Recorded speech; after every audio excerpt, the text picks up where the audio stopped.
Welcome to Awesome Video Game Memories, where we talk about awesome memories about video games. I'm Ryan. I'm Josh. Player 3 Frank. And the game we're talking about today is Sonic CD. It's Sonic on a CD. Oh, I get it. Right, yeah, so Sonic CD, what was your first exposure to this game? I played it last month, so that's about it. Wow. Actually playing it, seeing Like, it's like right. everything. Yeah, no, I mean, I never knew anybody with the Sega CD, so I never played it when I was younger, but I always knew it existed. It was probably, I can't remember if it was the Sonic Mega Collection or the Gems Collection that it was on for GameCube, but that was the first time I played it.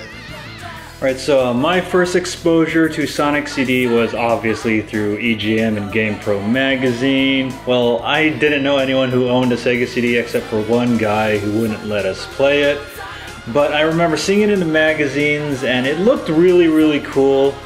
But by the time Sonic 3 was announced, I think Sonic 3 overshadowed a lot of Sonic CD because more kids had a Genesis, obviously. Yeah, totally. Yeah. And I didn't exactly get to play it until Sonic Gems Collection, like you, Josh. Oh, Yeah. yeah. So, I don't remember if there was any options between Japanese music and English music. I don't know. Right. But I know, we'll get into that later. Right?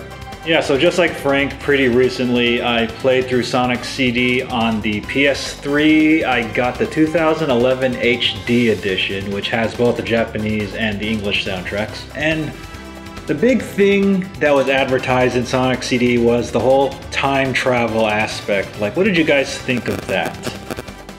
I think it was executed wrong. Okay, how so? Well, when I first started it, I didn't know what the hell was going on. I saw something that said future. I was like, what? Or past.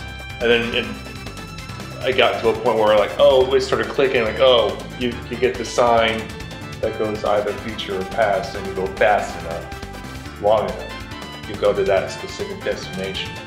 You know, kind of like Back to the Future, where you have to go 88 miles an hour. Yeah. But the thing is, the level design, it's not designed for you to go fast enough for long. Yeah, exactly. Like, one of the big problems I had with the whole time travel aspect too, the level design of this game, there's your fast levels, like the beginning, but a lot of the times when these signs come up and you try to go fast, like there's like going to be an obstacle or an enemy, like they'll just hit you right out of it right before you can go back into time warp.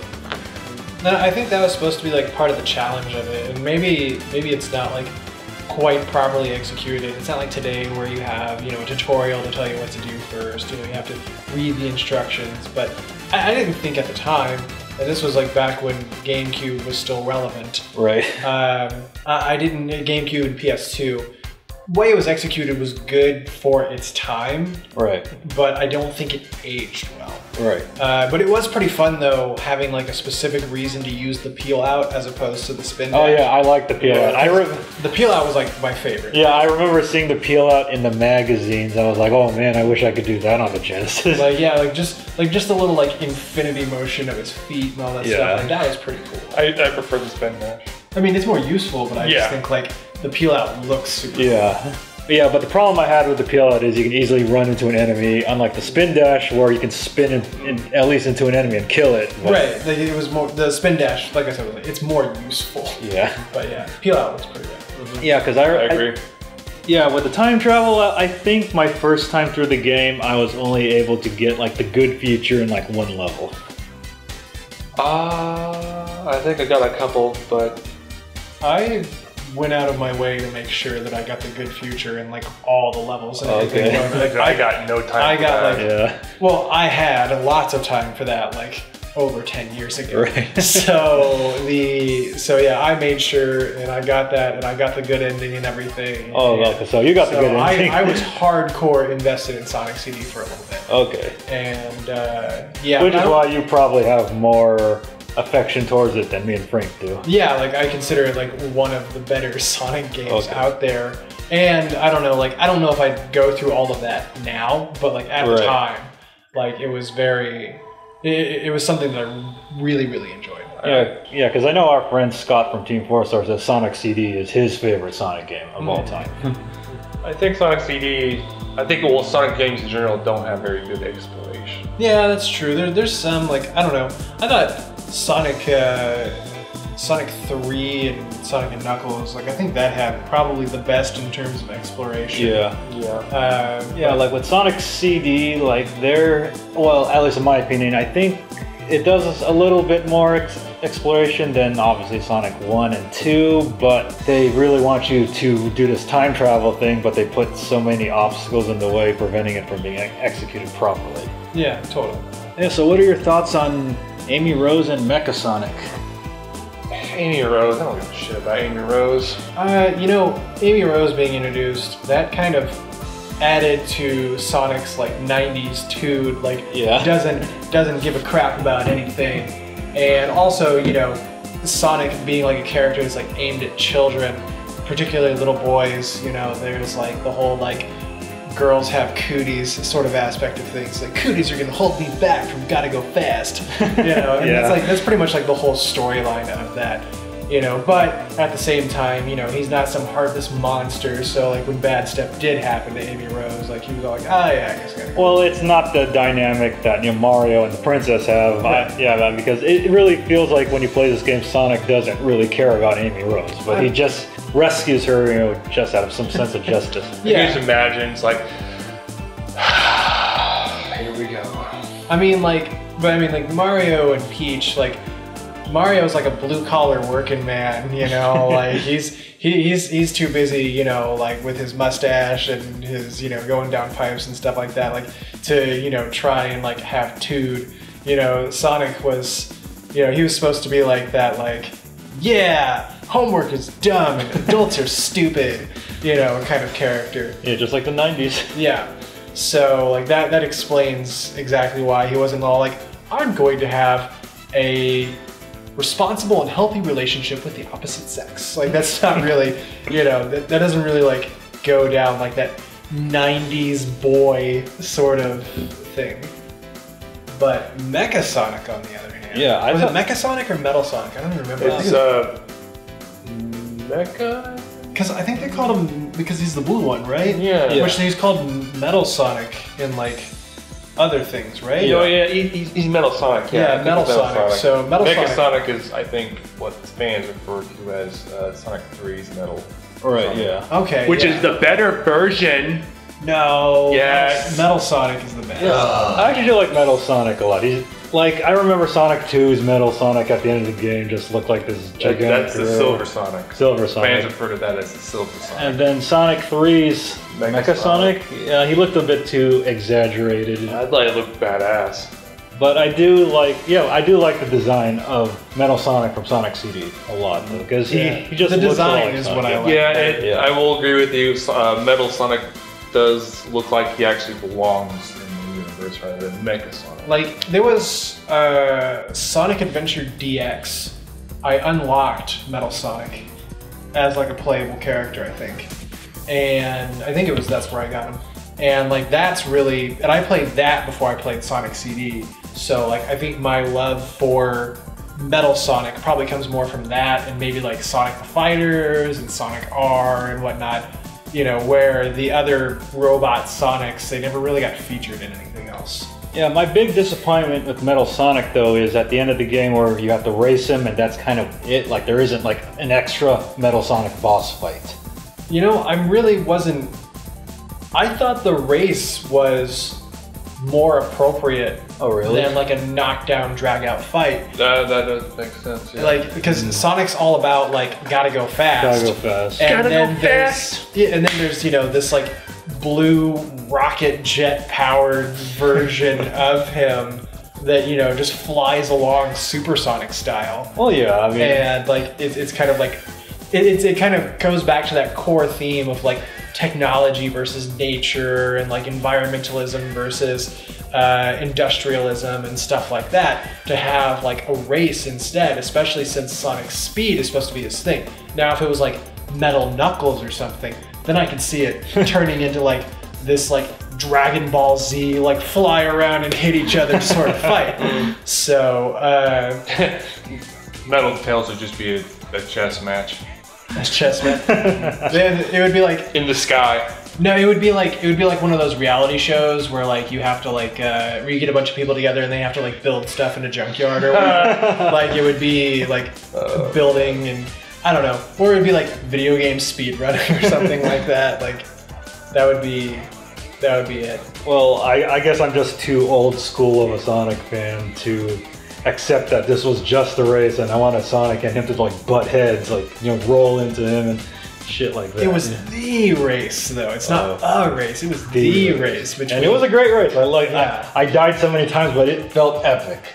So, I mean, I wouldn't have like hated if there was a boss fight. I was like, it totally ruins the theme of Sonic the Hedgehog and all of its deeper meanings. But I think the race was extremely appropriate, and it's one of those things that they didn't really have in any of the other Sonic games. Yeah, that is true. So, and that's probably one of the reasons why Sonic CD stands out for me, is that race. Especially since they have like the animated cutscenes and all that stuff of the race. Like, that's pretty cool. And actually, speaking of the anime cutscenes, what did you guys think about those? Around the time this game came out in 1993, we already had both of the Sonic cartoons, Adventures of Sonic the Hedgehog and Sonic Sat.AM. And I personally thought that the animation was definitely better than Adventures of Sonic the Hedgehog, not as good as Sat.AM, but it had its own unique style. Yeah, well, the thing that distinguished Japanese illustrations and animations of Sonic from like American ones is that like American Sonic like had just like a mohawk of like straight quill that was just like on one plane. Where one thing I really liked about the design from like Japanese illustrations and from like the cutscenes and whatnot in Sonic CD is the fact that they just did this whole like boom like set of spikes that just go all over the place, and it kind of gives them like, I don't know, it seems like it would be less streamlined, but it feels even more streamlined in a weird sort of way. And I don't know, there's just kind of like this added depth to it and everything.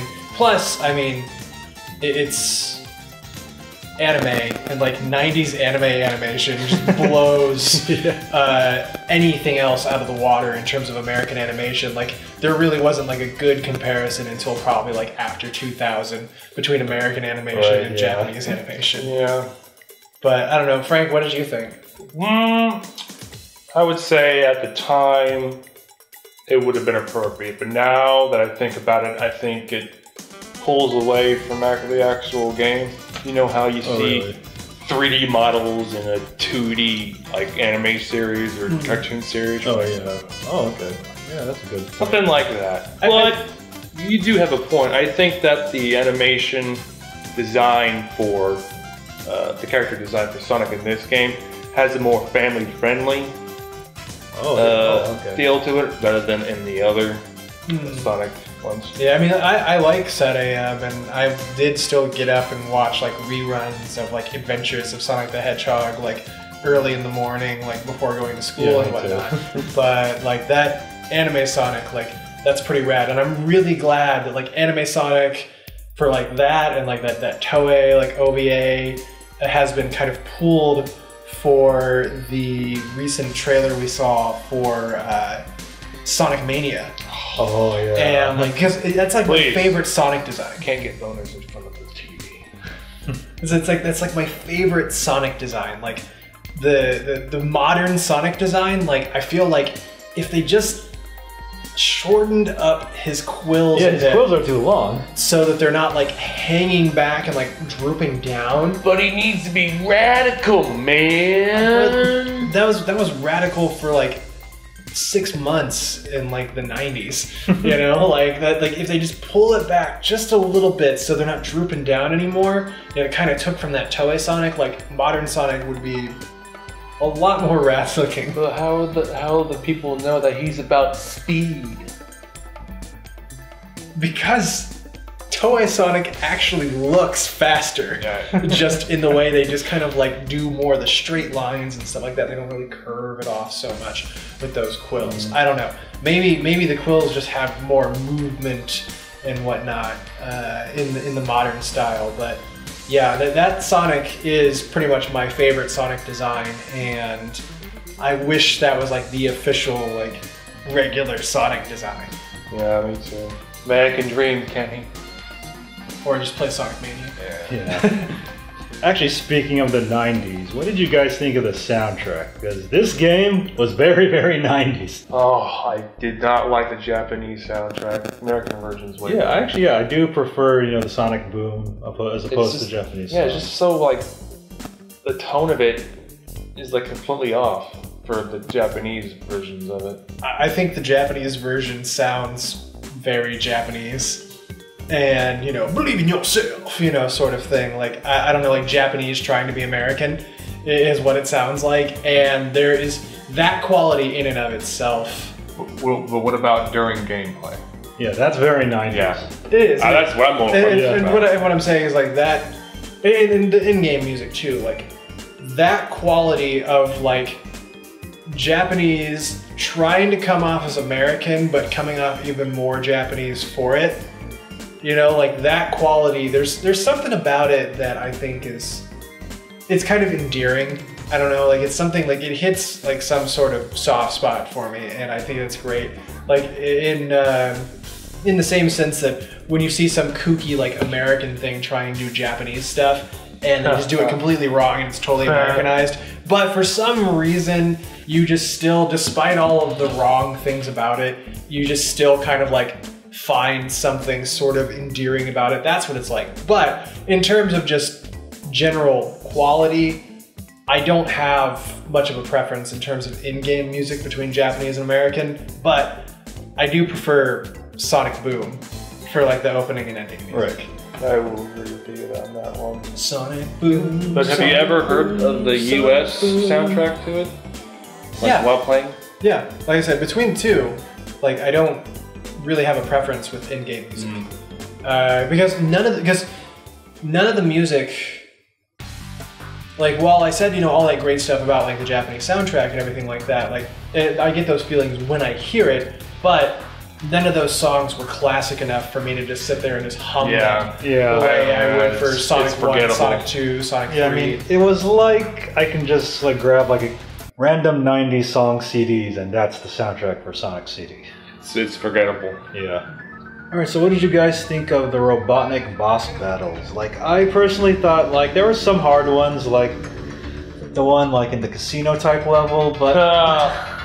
Jesus Christ. But I did think, like, once you get the patterns down for most of the Robotnik battles, they're not too hard, and they give you, like, a lot of rings before most of the battles, especially, the last Robotnik. I honestly just don't remember a whole lot of Robotnik battles in general in the Sonic games. Like the one that like really sticks out to me is usually just like the comes in, ball drops down, ball starts swinging. Like that's what I remember. Or you know, at the end of a game, you know, like Robotnik running away faster than Sonic, that sort of thing, and just that sort of nonsense. Or like the giant robot from the end of Sonic 2, like. But just general Robotnik boss fights, they don't really stick out in my mind at all, ever. So I really don't have much of an opinion. And I guess maybe that's to say they are forgettable in general for me in terms of just classic Sonic games. Right. Yeah. Well, the boss battles here were more difficult than any other of the Sonic games I've played. Like the treadmill one. Oh yeah, the treadmill one. What am I supposed to do here? I don't know what's supposed to. Oh, you clever mofos. Yeah, like a lot of the boss battles in this game, you kind of had to think a little outside the box. Yeah. You just couldn't run up to Robotnik and hit him. Yeah. But I will say I was very disappointed with the last Robotnik boss. And I wish like Metal Sonic was part of that last battle. Yeah. What are your final thoughts on Sonic CD? Like, I personally think it's a great game, but it feels more like a tribute to the Sonic games rather than an actual Sonic game because it was developed by a different team than the main Sonic games. I think that's a good way of putting it. I think with it being so easily available to obtain right now, on various platforms for not that much, that it's definitely something a Sonic fan should try. Right. You know, especially a fan that likes the classic games already, as opposed to it being their first exposure to the classic games. It's something they should try out. They should, you know, go through, whether they get like the full good ending or not, whatever. Just play around a little bit, have some fun with it, don't take it too seriously. But if it was something that was like terribly difficult to find or whatever, or what hadn't been re-released on any recent platforms, you know, I wouldn't tell people to go out of their way to get it, compared to something like Sonic 2 or Sonic 3 and Knuckles, because I think even though Sonic CD is one of my absolute favorites, I don't think it's the like greatest representation of classic Sonic, you know. Right. Yeah. It's not the worst game I've played, but it's not the best. One of the best games I've played. It's kind of in the middle, unfortunately, but when you play it after you've played 1, 2, and 3, it's like it's a step backwards. And it does feel like some not terrible, but a decent fan base made it. You know, it kind of has almost that feel to it. Well, what if you played Sonic CD between like 1 and 2? Between 1 and 2? Like if you played Sonic 1, and then you played Sonic CD, and then you played Sonic 2, like would that feel like a decent progression of mechanics and gameplay? I think you might have a point there, yeah. Like it's kind of like a Sonic 1.5. Yeah. Yeah, it actually does feel more like Sonic 1.5. Because I mean, I can see how you call it like a step backwards in like Sonic 3 and Knuckles or something. Mm-hmm. But Sonic 2 is probably, out of the Genesis games, like my favorite. Yeah. So I think Sonic 1.5 is probably a good Sonic 2 like looks better. Like not only the characters, but like the whole game design, color schemes, and whatnot. And in Sonic CD, it kind of like it lacks that. So I don't know, Ryan. What about you? Yeah, I definitely say Sonic CD, it's a great game. It's, although not on the level of Sonic 1, 2, and 3, but it's definitely a lot better than a lot of the modern Sonic games in my opinion. Yeah, I don't I can hardly remember any of the levels in that game, in Sonic CD. I think the only one is the jazz level, is what I call it. You know what I'm talking about? Yeah. The jazz level with the vines and shit. Yeah, that one. I remember that. That was weird. Yeah, I don't know. I don't even remember a lot of stages for Sonic games I actually liked. Like, you know, Sonic Rush. Like, I loved that game on the DS, and like, I don't remember a ton of stages for it, but that's just me. Alright, so I don't really need to tell you this, but ever since 1996, you can easily get this game. Like, they re-release it for pretty much every console. Like, and you can even get it on your phone. Yeah, I never really thought about telling people get it on your phone, but like, yeah, it is available on your phone. Yeah. That's the only way you can play it. Yeah, and there is an HD reissue on the PS3, which I used to record the footage for this review. Awesome. Alright, so that wraps up this episode of awesome video game memories about Sonic CD. And if you have any memories about this game, make sure to leave those in the comments below. I'm Ryan. I'm Josh. Player 3, Frank. This video is sponsored by Elgato Gaming. For the best in video game capture and streaming, you can purchase your own with the affiliate links down below. Hey, did you like what you see? Then come check us out at twitch.tv/BattleGeek+. Please support us at patreon.com/BattleGeek+.